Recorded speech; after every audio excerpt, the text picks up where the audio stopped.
नमस्कार मित्रों, आपका मेरे चैनल पर एक बार फिर से स्वागत है। आज के इस वीडियो में आप कार्तिक मास की कथा का श्रवण करेंगे। श्री सूत जी बोले, हे ऋषियों, एक समय चंद्र बदनी एवं कमल के समान कमल नयनी श्री सत्यभामा ने मन ही मन में विचार किया कि मैं धन्य हूँ जिसके पति देव स्वयं त्रिलोकीनाथ भगवान मधुसूदन हैं और वे 16,108 रानियों में से सबसे बढ़कर मुझे ही प्रेम करते हैं।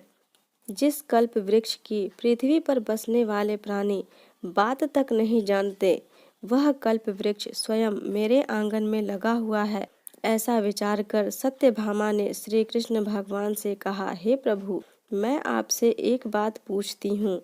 आशा है कि आप मेरे हित के लिए मेरी इन बातों का उत्तर देने की कृपा करेंगे। सत्यभामा की ये बात सुनकर भगवान श्री कृष्ण सत्यभामा के हाथ पकड़कर कल्प वृक्ष के नीचे ले गए। भगवान ने कहा, हे सत्यभामा, मैं अपनी सब रानियों में तुम्हें ही सबसे प्रिय मानता हूँ।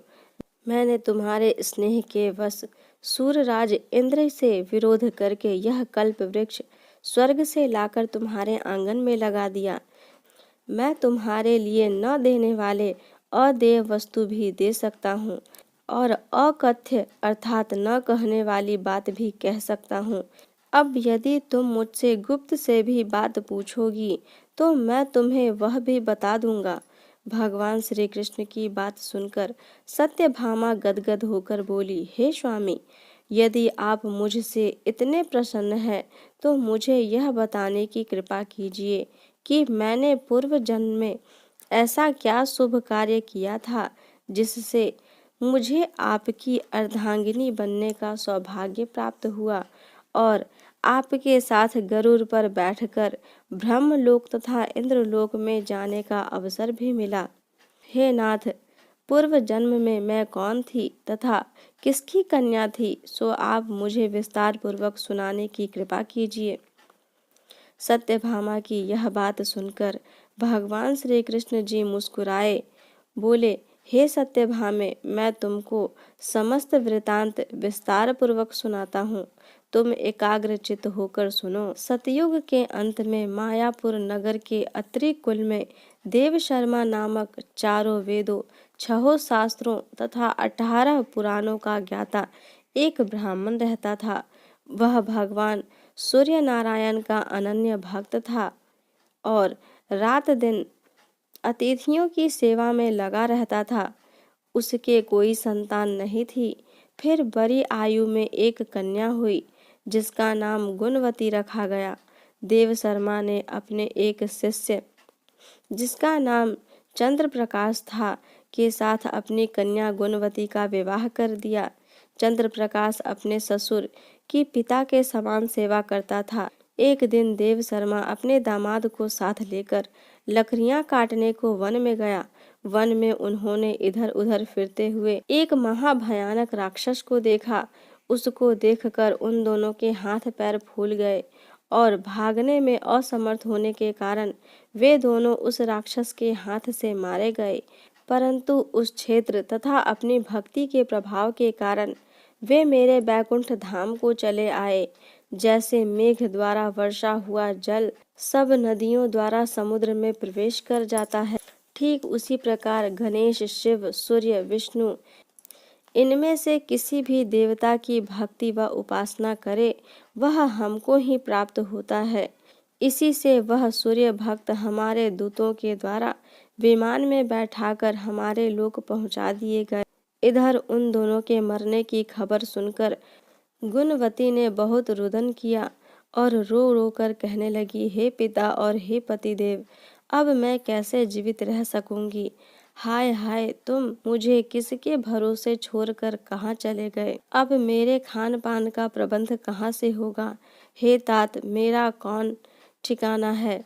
इस प्रकार गुणवती विलाप करती हुई पृथ्वी पर गिरकर मूर्छित हो गई और जब चेतना आई तो घर के सब सामान बेचकर उसने अपने पति और पिता की अंत्येष्टि क्रिया की। फिर संसार से वैराग्य लेकर भक्ति में तत्पर रहने लगी। इस प्रकार करते करते कार्तिक मास आ गया। तब वह विधि विधान से कार्तिक मास का स्नान करने लगी और साथ ही साथ एकादशी का व्रत भी करने लगी। यह दोनों ही व्रत भगवान को अति प्रिय है तथा मुक्ति और ऐश्वर्य प्रदान करने वाले हैं। हे प्रिय, कार्तिक मास में तुला के सूर्य में जो प्रातः काल स्नान और जागरण तथा दीपदान करते हैं, उनके जन्म जन्मांतर के पातक नाश हो जाते हैं। जो मंदिर में प्रातः काल झाड़ू देते हैं तथा भगवान का पूजन करते हैं, वे जीवन मुक्त हो जाते हैं। जो तुलसी के वन की पालना करते हैं, वे इस संसार में जन्म नहीं लेते। एक दिन गुणवती ज्वर से पीड़ित हो गई और असहनीय पीड़ा में भी दुर्बल शरीर होते हुए वह गंगा स्नान को कष्ट सहते हुए गई।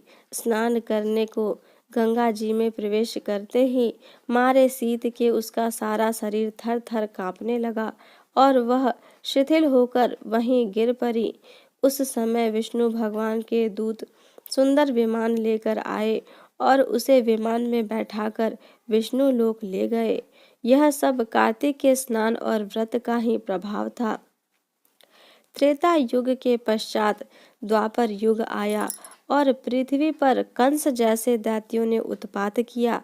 उस समय ब्रह्मा आदि समस्त देवताओं द्वारा प्रार्थना किए जाने पर पृथ्वी का भार उतारने को मैंने कृष्ण अवतार धारण किया।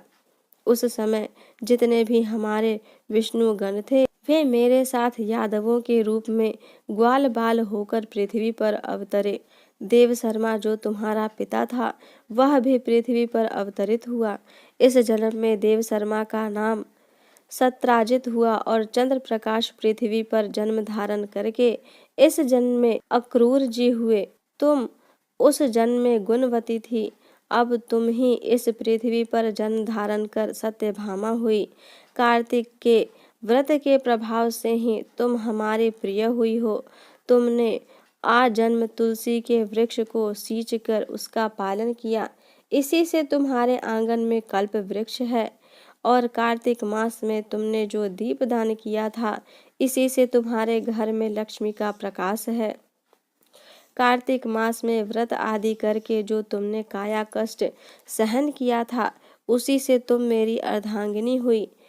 जो कोई कार्तिक मास में व्रत आदि करता है, वह मुझे तुम्हारे ही समान प्रिय होता है। हे प्रिय, अन्य दूसरे जप तप यज्ञ दान आदि कार्तिक मास के 16वें भाग के बराबर भी नहीं होते। ऐसे ही धार्मिक कथा सुनने के लिए मेरे वीडियो को लाइक करें, अपने दोस्तों के साथ शेयर करें तथा मेरे चैनल को सब्सक्राइब करें। धन्यवाद।